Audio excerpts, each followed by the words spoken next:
Hey, everybody. Welcome to the Church Resource Podcast. My name is Lucas Pinckard. I'm the pastor of First Baptist Church, Lake Dallas. And if you've listened to any of our previous episodes, you know that this was an endeavor we started to help churches vet and learn about great resources that are available to them. Well, that started at the beginning of 2020. And in January, man, we had the ball rolling and everything was looking great. And then the world shut down. And since then, we haven't paid a lot of attention to this program, but in that time, it's always been something that's been big on our hearts as something that we needed to do. And so I want to introduce to you today the new Church Resource Podcast host. I think I got all those things right. I'll take it. Mr. Jeff Oliver. And Jeff has a bachelor's in psychology, a master's of divinity in biblical counseling, or neuro something, which I'm sure you can tell us about here in a second. Something like that. Yeah. So give us a little bit of your educational background and where your specialties lie, and then we'll hop into a little bit about what the show is going to be about.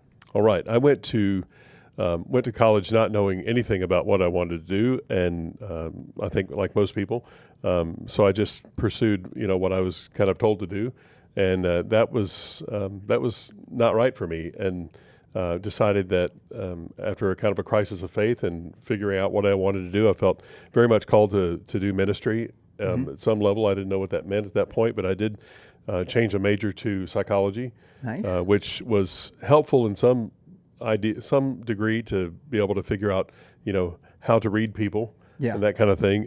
It didn't help me at all in car sales later, not at all, but you would think so. But it very secular approach to things, worldly approach, and not really what I was looking for. Went to seminary right after that. That turned out to be not the right seminary for me. Yeah. But years later, then went into a seminary with biblical counseling, and that was just like I could breathe all of a sudden. It just felt like the right place. It was the right thing. Just all of it was perfect.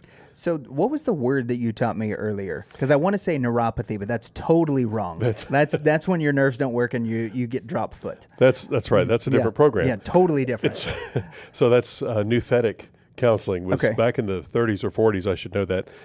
Jay Adams, the so-called father of biblical counseling, came up, he borrowed that word from the Greek, just took it directly over from Greek, the noutheteo, which is a biblical word that means admonish. And so he's looking at all of biblical counseling, at what he had determined to do with biblical counseling, and he says, what we really do is admonish. We warn people about, hey, I see you going down this path. You're a little bit off of what God's desire would be or God's plan would be, and so we want to take you off that and bring you back over here. We want to warn you and help train you. Like it says in 2 Timothy that all of the word is God breathed, right, and is available for. I'm not going to get the order right. For teaching, rebuking, all of those things, correcting and training in righteousness. Yeah, there you go. Tag Boom. team. So he basically says that's what we want to do. Is nouthetic counseling. Nobody calls it that anymore, but it's helpful. Biblical counseling is way easier to remember. Yes. Right, as I evidenced at the beginning of this introduction.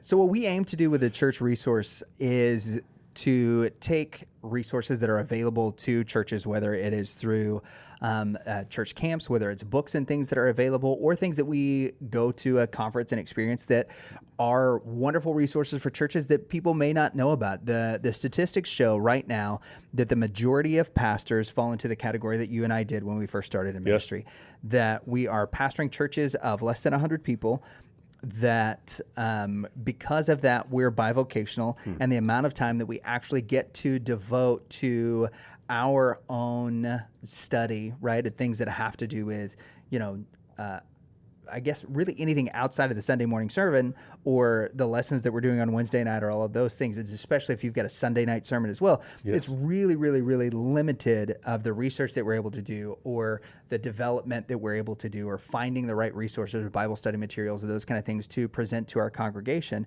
And we've both discovered how difficult that can be. Yeah, absolutely. I've been sitting right there, as you mentioned, at my desk and thinking, and I used to love to go to conferences, still do.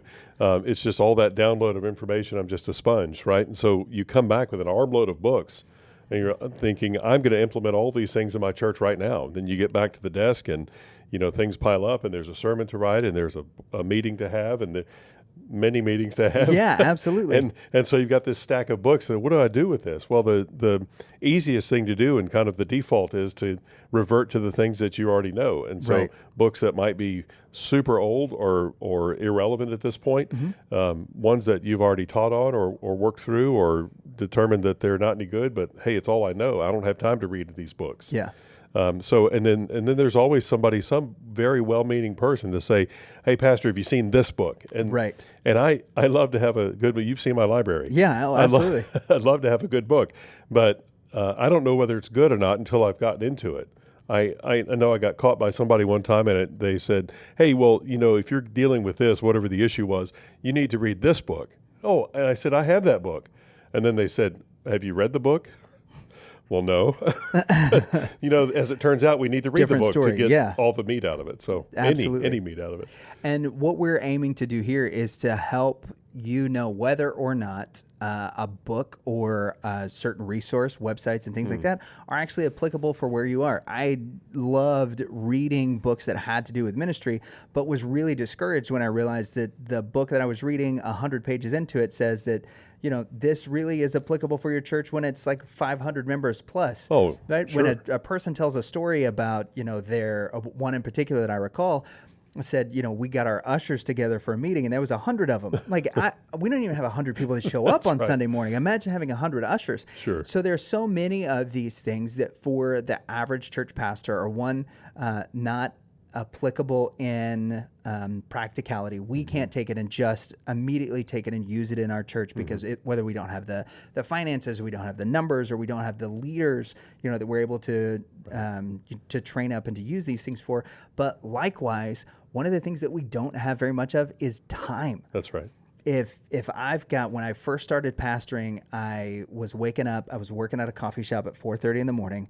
We opened at 5 a.m. So it was wake up at 4:30 or wake up at 4, get to the shop at 4:30 to get everything ready to work the drive-through for the next 5 hours. And then I was in the afternoons, I was working at a tire shop, changing tires on people's cars. And then in the evenings, I would go and I'd work for Harley Davidson. And then on Wednesdays and Sundays, those were the days where I got to focus on our church work. Well, Right. Wednesday nights, we would be with the youth group.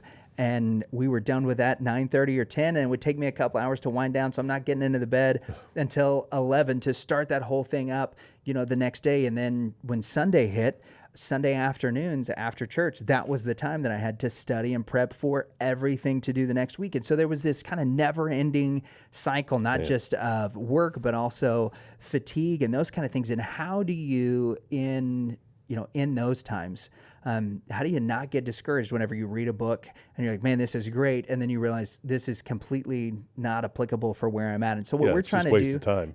what we're trying to do, because we've been in those shoes, right? When you were a pastor in South Texas, you were also a car salesman.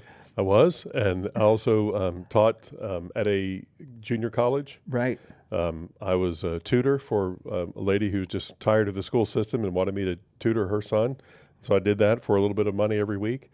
There were probably a couple of other things in there too. Yeah, there's just an assortment of things that we have to do in order to live out the calling that we feel like has been put on our lives, and to be able to make ends meet to provide for sometimes ourselves if we're a single pastor, but also for our families and for our spouses and those kind of things, and to fulfill the role that we have to our household as well as the calling that Christ has put on our lives. So that said, what we aim to do is to break down in like 20 or 30 minute segment stuff that you can listen to, because we know that you're driving from work to home or home to work, or from one parishioner's house to another in order Hospital to try visits. to make hospital visits in All order of to that. make everything happen.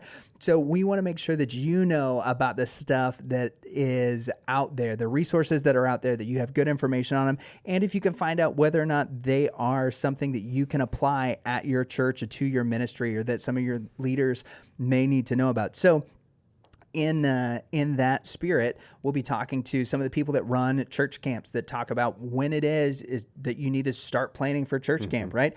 In June is not a great time for you to start planning your youth's, church trip.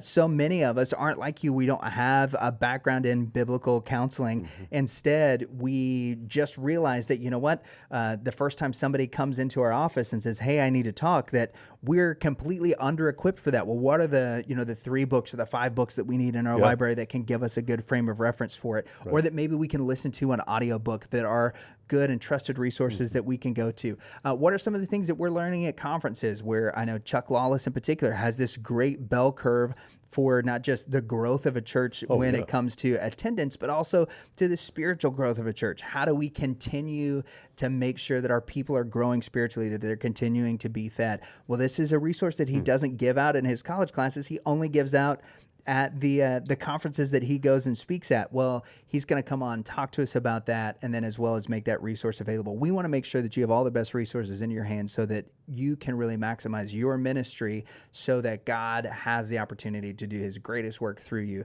as we try to do the best we can to be good stewards of our time and ministry and money and all of those things. So I'm really excited that you're coming on board. We're going to get started in the very next episode as Jeff starts to talk to us about his background in counseling and some of your favorite resources for that, and some of the things that you may need to put in your library, as well as some practical ways, a few do's and don'ts of things whenever you start to approach that. So I'm really excited, Jeff. We're so pumped that you're coming on as the new host of the Church Resource.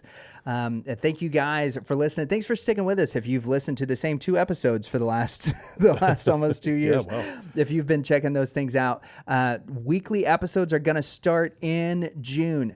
So if you're listening to this and you're like, wow, it's the end of May, when are we going to get weekly episodes? Weekly episodes are going to start in June. They're going to be dropping on Tuesdays. So make sure that you subscribe to us on whatever podcast app you're listening to, and that you check out our YouTube channel. It'll be at youtube.com/FBC Lake Dallas, and there will be a show spot there that is the Church Resource. You can check on that, subscribe to it, and you can ding the little bell there so that you know when new episodes come out.